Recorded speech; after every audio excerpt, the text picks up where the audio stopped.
Now to a story of murder in an upscale California community.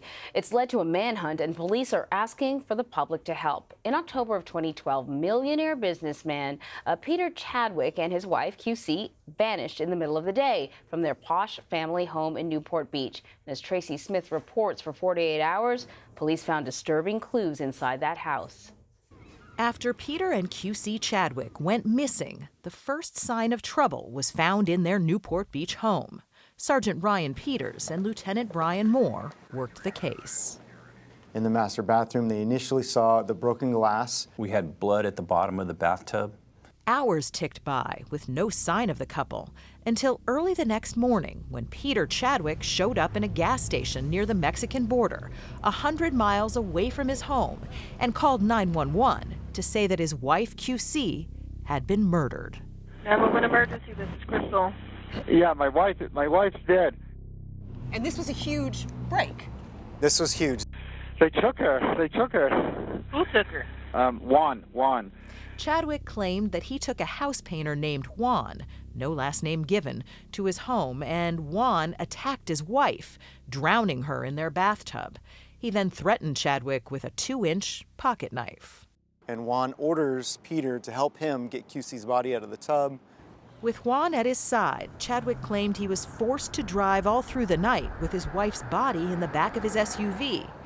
He said that Juan then drove off with QC's body, leaving Chadwick alone at that gas station. Police picked up Peter Chadwick and immediately found holes in his story. Any signs of Juan at all? No. Police say Chadwick is seen at a toll shortly after he left his home, with no sign of Juan in the vehicle. Everyone we talked to and described this Juan individual, no one had any idea who that was or could give us any information related to this person. What's more, Chadwick's own body had some incriminating injuries. He had scratches on his neck and arms. He had a bite mark on his forearm. Just 6 hours after making that 911 call, Peter Chadwick was arrested for murder. He wasn't defensive, angry, sad, emotional in any way. QC's body was eventually found in a dumpster. She'd been strangled. In court, Peter Chadwick pleaded not guilty.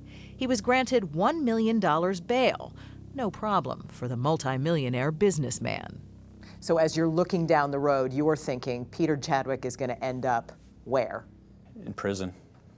But Peter Chadwick had other plans and vanished. Tracy is with us now.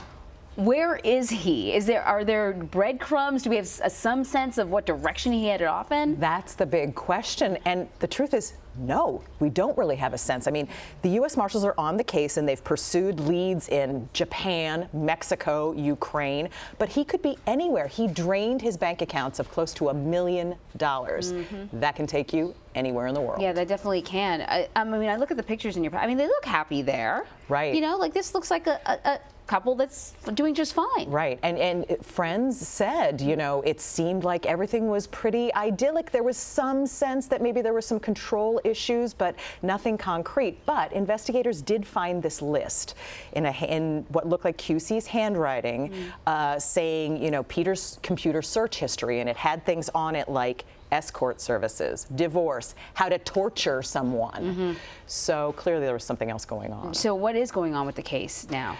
So he was put on the U.S. Marshals most wanted list last year in September, and they are now offering a $100,000 reward. So they're hoping that someone somewhere saw something and, you know, maybe wants that money and will turn him in. So when a suspect gets put on a list like that, it improves sort of the profile of that suspect. There's money, more resources, exactly, and then that reward is a big deal, you know. Who knows? Money might motivate. Clearly, money is at the center of this, and to a certain degree, it's helping him escape. Sure is.